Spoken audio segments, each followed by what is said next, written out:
muito bom dia, muito boa tarde, muito boa noite, tudo bem com vocês aí? Vamos para mais uma aula de língua inglesa no nosso projeto Pré-ENEM Digital Mato Grosso. Are you ready? Estão prontos? Nas aulas passadas, nós falamos um pouco sobre algumas estratégias de leitura que facilita o entendimento das questões do Enem, até porque a única habilidade que vai ser cobrada ali durante a execução da prova, né? Durante a resolução dos exercícios, as 5 questões do Enem, não será speaking, não será listen, não será write, não será escrever, não será falar, não será ouvir, será o quê? Ler. Leitura. E é sobre essas estratégias de leituras que nós estamos desenvolvendo as nossas aulas e as nossas atividades aqui, certo? Já falamos sobre cognatos, que são palavras que se parecem tanto em inglês quanto em português. Falamos dos nossos false friends, que são aquelas que se parecem, mas não são. E hoje, na nossa aula de hoje, a gente vai falar sobre mais duas coisas que são importantes que você compreenda para você fazer uma boa leitura da sua prova. Só recapitulando, aula passada falamos sobre marcas tipográficas, palavras repetidas, as transparent words ou os cognatos, e falamos também sobre os falsos cognatos ou sobre os false friends. Na aula de hoje, bora farmar uma aura, sabe no quê? Bora uma aura farm in English, porque a gente é do inglês, certo? Vamos falar sobre nominal groups, sobre grupos nominais, e vamos falar sobre link words. Ah, professora, o que é link word? Para você que está estudando redação, lembra dos conectores? Para dar coesão ao seu texto? Portanto, entretanto, isso aqui também faz sentido na língua inglesa. E se você puder compreender, se você aprender algumas pistas ali de como compreender isso, você vai se dar bem. Confia em mim? Então, vamos lá para a nossa aula de hoje. E eu tenho uma pergunta para vocês. Por que às vezes lemos de trás para frente em inglês? Já repararam? E aí eu já digo mais, leitura em inglês não é tradução ao pé da letra, sempre digo isso para vocês, é compreensão. A maioria das alternativas não quer que você traduza ao pé da letra. Não é isso que as questões do Enem querem de você. Ele quer que você compreenda o texto e que você, então, ache ali a alternativa correta, certo? E por que em inglês a gente lê de trás para frente? What? O que é isso, professora? Aposto que nesse momento o senhor está aí tentando fazer um passinho do Jamal e não está prestando atenção na minha aula. Presta atenção aqui em mim, porque às vezes isso pode ser it's very hard. Às vezes, se você não consegue compreender essa leitura de trás para frente, ela pode ser difícil, certo? Então vamos lá para um primeiro exemplo. A Highly Effective Public Health Campaign. Uma tradução mental de trás para frente. Uma campanha, e aí eu coloquei entre parênteses núcleo, eu já vou explicar para vocês o que seria isso, de saúde pública altamente eficaz. Então vamos lá, de trás para frente, uma campanha de saúde pública altamente eficaz. Vamos tentar traduzir assim, palavra por palavra, na ordem que elas aparecem? Eu vou ler em inglês e em português novamente. A Highly Effective Public Health Campaign. Uma altamente eficaz pública, saúde, campanha. Faz sentido essa tradução, gente? Faz sentido essa compreensão? Não faz. Por isso que a gente tem, então, o que a gente chama de nominal groups ou grupos nominais, que é essa leitura de trás para frente. Mas por que, então, né? Por que a gente precisa identificar ali os grupos nominais? Primeiro, para você entender o texto adequadamente, para você fazer uma leitura compreensiva, certo? Não é uma tarefa muito difícil. Ah, professora, a senhora falou que it's very hard. É difícil, mas não é não. Depois que você consegue identificar ali quem são esses grupos nominais, é capaz de você entender muito mais rápido. Até porque as posições das palavras na língua portuguesa e na língua inglesa, ela possui ali uma peculiaridade, que eu já vou falar para vocês já já, certo? O que são grupos nominais? São expressões ou grupos de palavras de caráter nominal que se relacionam entre si, sendo uma delas a principal, ou núcleo. Nos grupos nominais em inglês, há uma certa prevalência de substantivos e adjetivos. E, portanto, a gente primeiro, em inglês, nós temos ali, a gente fala casa amarela. Em inglês, a gente fala yellow house. A gente troca a posição dos adjetivos com os substantivos, certo? Então, vamos aqui para o próximo exemplo. Eu vou dar 3 exemplos aqui para vocês e nós vamos identificar o que seria núcleo e o que seriam os modificadores, certo? A charismatic leader, traduzindo, um líder carismático. Black Africa, África Negra. South America Society, Sociedade da América do Sul. Então, a primeira coisa que nós vamos identificar aqui, o que seria o headword, que em português seria o nosso núcleo. Da onde que a gente vai partir essa tradução, então, certo? Nos exemplos supracitados, vamos voltar aqui nos nossos exemplos, ó, leader, África e society. Eles são os nossos núcleos. E aí vocês vão reparar que em torno desses outros núcleos, ali nós temos outras palavras, que podem ser adjetivos, advérbios, ou até mesmo outros substantivos, que a gente denomina de modifiers ou modificadores. Vamos voltar aqui só para vocês entenderem, ó, a charismatic leader. Um líder carismático. A gente tem ali o substantivo, sendo o nosso núcleo, e a gente tem um adjetivo que gira em torno desse núcleo, que seria ali o nosso modificador. Então, seria um líder carismático. Black Africa, África negra. Que palavra que a gente tem? A gente tem a palavra black, que no caso ali também está fazendo uma definição, certo? E depois, a South America Society, Sociedade da América do Sul. Então, não é uma regra que tem que ter um substantivo e um adjetivo junto. Eles podem ser dois substantivos ou eles podem ser advérbios e muito mais, certo? Vamos mais um pouco? Vamos para frente, então? Ó, mais um exemplo para vocês. An expensive house, uma casa cara. An é um determinante, então ele continua ali sem a gente trocar ele de lugar. Expensive house, uma casa cara. Olha que exemplo bem tranquilinho. O próximo, especially programa de volunteer vacations. Sabemos que o núcleo sempre vai estar aonde? Olha, look at me, please. Look at me. O núcleo sempre vai estar aonde? No final. Vacations é férias. É o que a gente está vendo já, certo? Ó, vacation, férias, está sempre no final. Esse grupo nominal, então, ele vai se referir a férias. Que tipo de férias? Traduzindo da direita para a esquerda, no melhor dizendo, de trás para frente, certo? Férias para voluntários especialmente programadas. Ah, professora, e agora? O que isso tem a ver com o Enem? O Enem tem umas pegadinhas, certo? E às vezes alguns substantivos funcionam como adjetivos.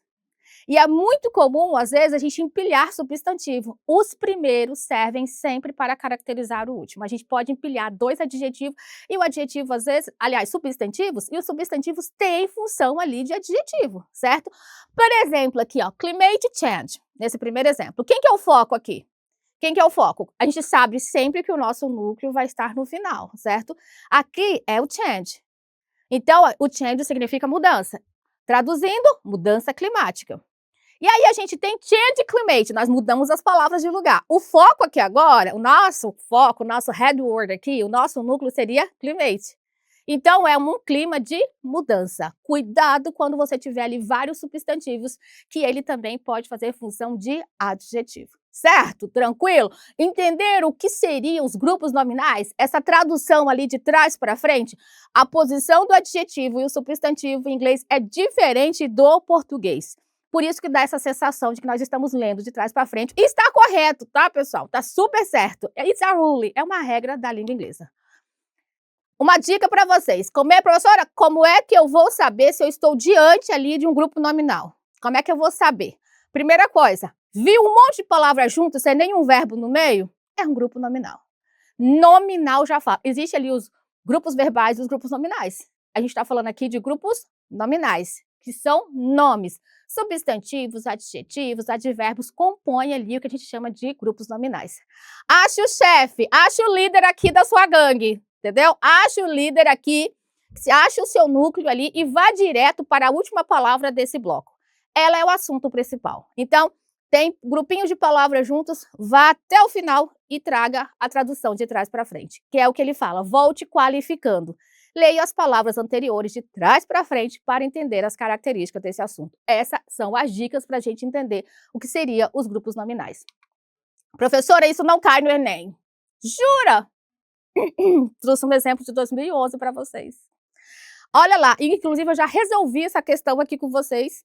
Só que a hora que eu estava montando a aula, eu lembrei, tem uma questão do Enem que fala sobre isso. Em relação às pesquisas, a utilização da expressão University Graduate evidencia a intenção de informar que Eu não trouxe as alternativas aqui para vocês, eu quero que apenas vocês prestem atenção o que é que essa questão solicitou. Ela perguntou o seguinte, o que a expressão University Graduate, reparem, é um grupo nominal. Graduados universitários, de trás para frente. A leitura de trás para frente, a gente tem aqui graduate como nosso núcleo e university como o nosso modifier, que são os nossos modificadores, certo? Então, a gente tem um grupo de palavras aqui, que são os grupos nominais. É só para vocês identificarem, para não pensar que a professora está falando aqui, a professora está falando coisa nada a ver, estou falando coisa tudo a ver. Se vocês repararem no segundo ponto ali, também está escrito An American Study, um estudo americano. Porque o estudo podia ser brasileiro, o estudo podia ser canadense, podia ser qualquer tipo de estudo. Mas ele coloca An American Study. O study seria o núcleo e o American seria o modifier. E a gente lendo ali de trás para frente.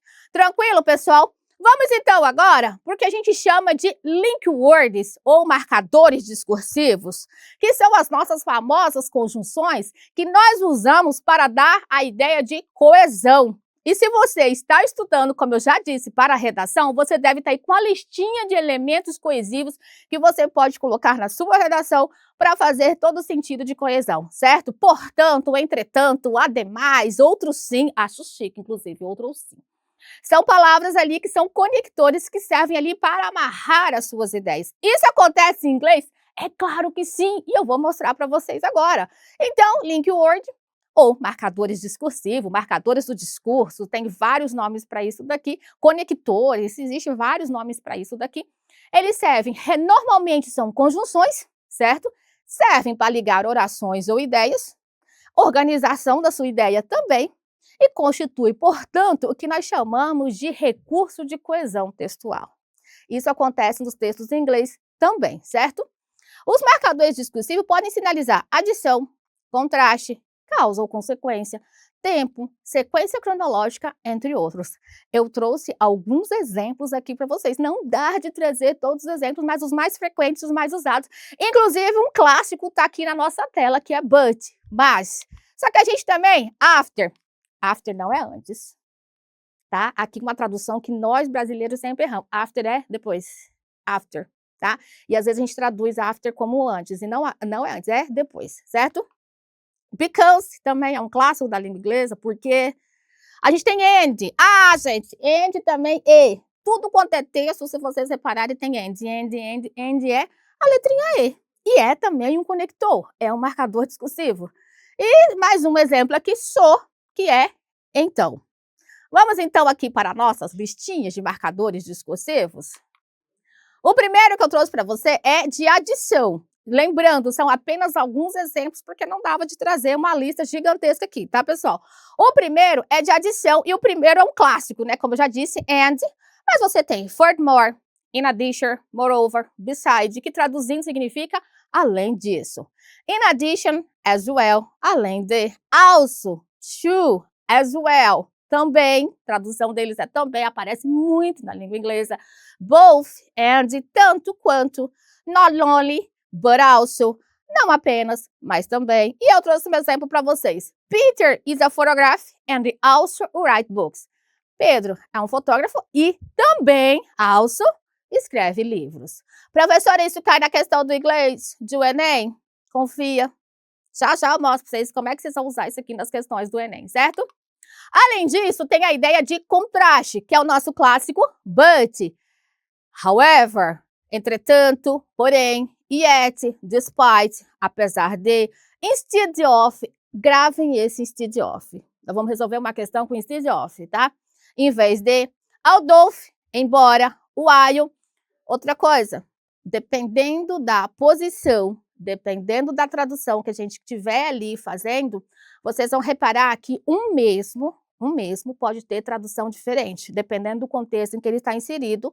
Esse marcador discursivo, ele pode apresentar um contraste, ele pode apresentar uma sequência cronológica. Por que eu estou falando isso? Porque o while, ele vai aparecer tanto nessa lista quanto em outra lista. E aí, não apegue-se apenas a uma única tradução, certo?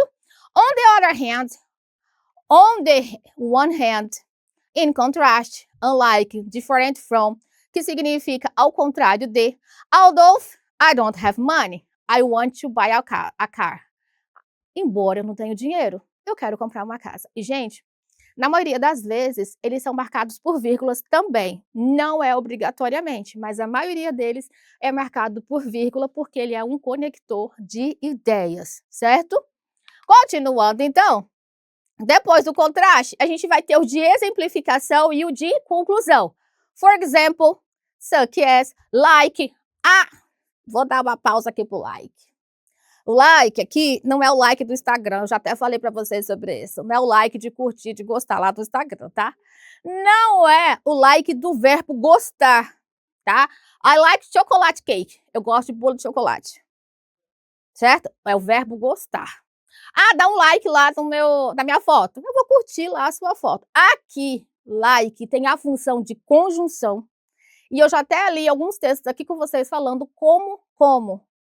Like como a função de como, que ele é o quê? Um marcador discursivo para exemplificar alguma coisa no seu texto. Professora, como é que eu vou saber diferenciar tudo isso? Reparem a posição que ele ocupa, se ele está ocupando uma posição de marcador discursivo ou se ele está ocupando a ideia de um verbo, certo? In conclusion, finally é um clássico, hein, gente? Em resumo, in short, in summary, in sum up. To sum up, for a healthy heart, you must take regular exercise and stop smoking. Em resumo, para você ter uma saúde boa do coração, você tem que manter exercícios regularmente e parar de fumar, certo? Repare que a maioria das vezes ele é ali seguido por vírgula. Tranquilo, pessoal? Vamos que tem mais? A ideia de tempo ou de sequência cronológica. Lembra que eu falei para vocês do while, que ele podia aparecer lá e apareceu aqui também? Aqui também ele dá uma ideia de sequência cronológica. E aí, first, second, isso é números ordinais, professoras. Eu sei que são números ordinais, mas quando nós queremos nos referir em primeiramente, segundamente, a gente usa esse tipo de marcador discursivo nos nossos textos, a gente está ali usando ele como conector num tempo ali para dar a sequência cronológica de algo que aconteceu, certo? Next, after that, finally, ó, finally aqui de novo, entendeu? Então, assim, o mesmo pode ter vários sentidos. Formerly, nowadays, currently. Que mais? Before é antes, ok? E after é depois. Já falamos sobre esse rolê aqui, de before é antes e after é depois. E por fim, o when e o while, certo? O when, quando, o while, enquanto. Um exemplo. While I was in Italy, I went to see Alessandro. Enquanto eu estava na Itália, eu fui ver o Alessandro. Zimmermann changed his name after he left Germany. Fulaninho aqui, Zimmermann, mudou o nome dele depois, after. Não é antes, é depois que ele deixou a Alemanha. Tranquilo, pessoal? Anotou tudo isso? É super importante, certo? E de causas ou consequências. Não sou, né? Sou por assim ou assim. Therefore, thus, consequently, as a result, que é o nosso portanto em português, que é bem famoso, é um conector muito famoso, que vocês gostam muito de usar para ali conclusões de redações, né? Portanto, para resolver tal problema, é um clássico da nossa língua portuguesa. Since, because, so that, since é uma vez que, because, porque ou por causa de, so that, a fim de que. I was feeling hungry. Eu estava me sentindo faminto, so I made myself a sandwich. Por isso, ou assim, eu fiz para mim mesmo um sanduíche, certo? Aí, só para fechar, né, a nossa aula de hoje, eu trouxe uma tabelinha mais gigante aqui, só para vocês tomarem nota, tirar um print, anotar aí no seu caderno, tá? Há mais opções ainda. Professora, é tudo isso? É tudo isso e muito mais, certo? Aqui está alguns do que eu trouxe, mas também aqui, por exemplo, tem de compare, de comparações, tem de ênfase, de conditionals, de result, clarification e de sequência. Lembra que eu falei para vocês, o mesmo pode ser usado em diversos momentos diferentes, tá? E aí, essas são algumas das nossas referências. Foi um prazer estar com vocês. See you soon. Bye, bye. Até a próxima aula.